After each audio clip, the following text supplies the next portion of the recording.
आपको कौन सा मिष्ठान सबसे प्रिय है?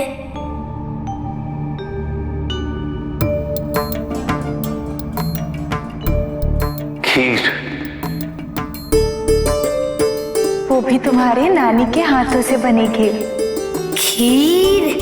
खीर कैसी होती है? दूध, चावल और गुड़ को पकाने से खीर बनती है। देखने में कैसी होती है? श्वेतवर। श्वेत अर्थात शुभ्रता का प्रतीक।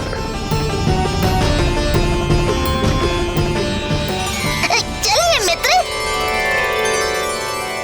सभी मूषक आपकी प्रतीक्षा कर रहे हैं खेलने के लिए।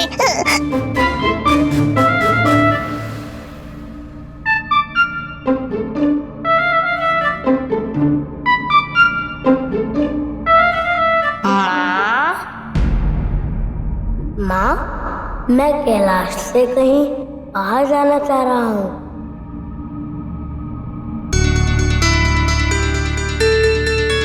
क्या मैं जाऊँ? नहीं पुत्र, तुम कैलाश से बाहर नहीं जा सकते। किंतु क्यों माँ? क्योंकि तुमने हमें वचन दिया है कि तुम हमसे दूर कभी नहीं जाओगे।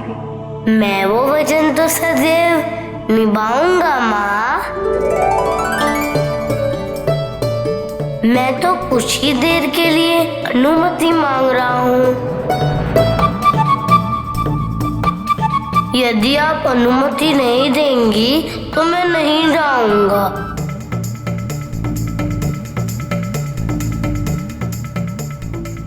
पार्वती, यदि गणेश जाना चाहता है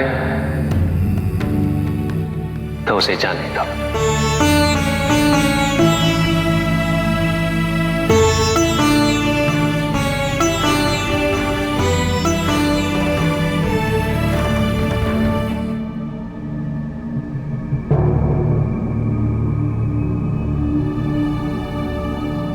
ठीक है पुत्र,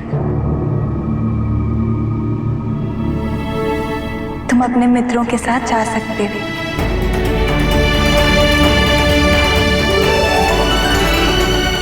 जाओ, खेलो, किंतु समय से वापस लौट आना। आपको मेरी चिंता होगी, है ना माँ? मैं शीघ्र ही लौट आऊंगा।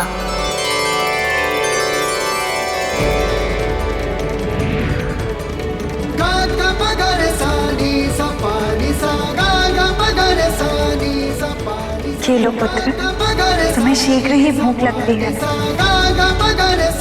रास्ते में पता नहीं कुछ भोजन मिले ना मिले। ये लो मोदक।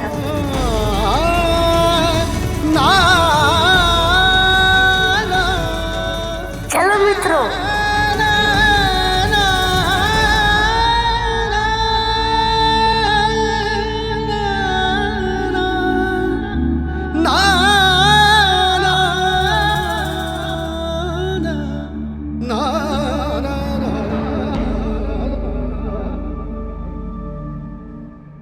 संसार का कल्याण करने आया है,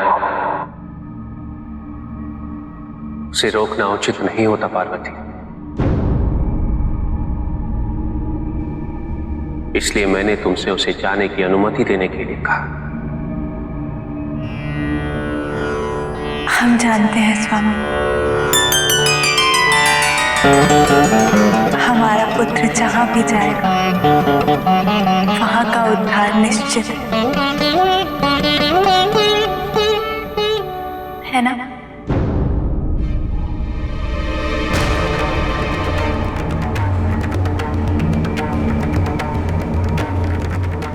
क्या हुआ स्वामी?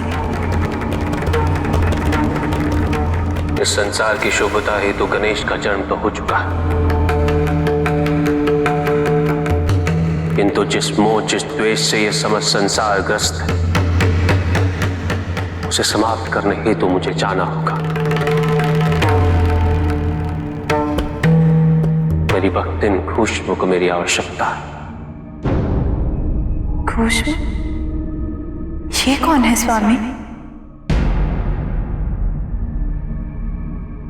पार्वती दक्षिण में एक सुदन नाम का ब्राह्मण अपनी पत्नी सुदय के साथ वास करता है।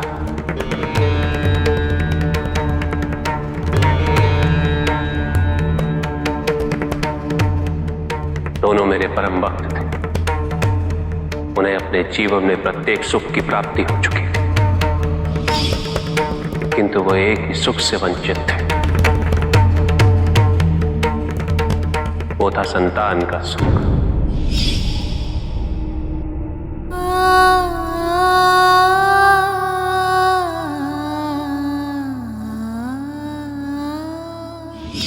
सुदय को ग्लानि थी, दुख था कि वो अपने पति सुधर्म को एक संतान का सुख देने में असमर्थ है। सुदय ने सुधर्म से विनती की कि वे उसकी छोटी बहन खुशबू से विवाह कर, ताकि उन्हें एक संतान की प्राप्ति हो सके।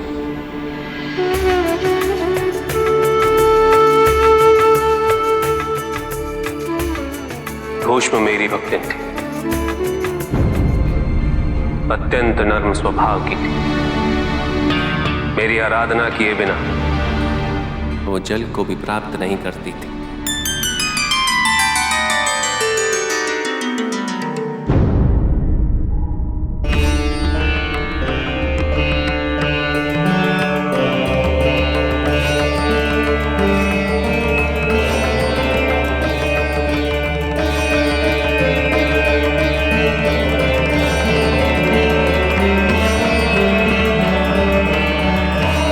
उसके नर्म स्वभाव के कारण वो अपने पति सुधर्म के अत्यंत प्रिय हो चुकी थी। जब सुदय को इस बात का आभास हुआ तो उसकी अपनी बहन के प्रति ईर्ष्या उत्पन्न हुई, और धीरे धीरे ये ईर्ष्या इतनी बढ़ गई कि उसके जीवन में मेरी भक्ति का भी कोई स्थान नहीं रहा। शीघ्र ही खुशबू को एक सुंदर पुत्र की प्राप्ति थी, जिसका नाम रखा गया सुकर्म। सुकर्म के आने के पश्चात उनका परिवार एक संपूर्ण परिवार हो चुका।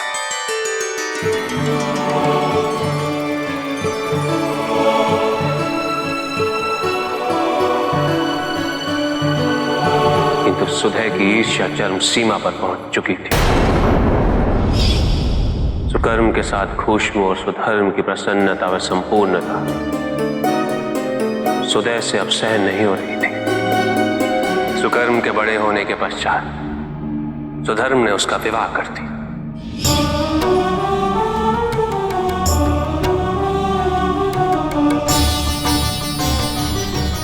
जिस सुखी जीवन की कल्पना सुदय ने की थी, उसकी प्राप्ति उसकी बहन और उसके पति को हो चुकी थी। उन्हें न केवल एक संतान की प्राप्ति हुई थी, अभी तो सास और ससुर बनने का सुख भी प्राप्त हुआ था।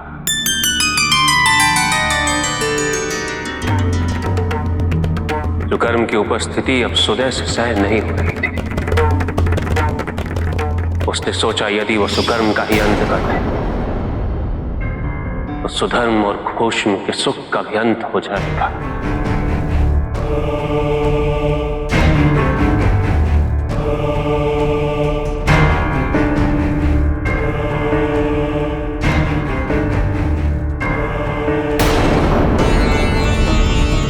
सुदय ने उसकी हत्या कर दी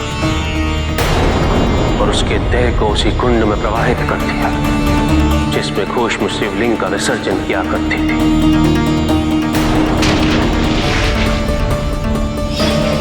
मेरी भक्तिन खुशबू अत्यंत पीड़ा में है पार्वती। अपने पुत्र की मृत्यु के पश्चात उसने एक क्षण के लिए भी मेरी आराधना करना नहीं छोड़ा। इस समय जब उसके पुत्र का दाह संस्कार होने वाला, वो अभी भी मेरी पूजा कर रही, उसी भक्ति, उसी श्रद्धा, उसी संपूर्णता के साथ। मुझे उसके उद्धार हेतु जाना होगा पार्वती। अभी इसी क्षण।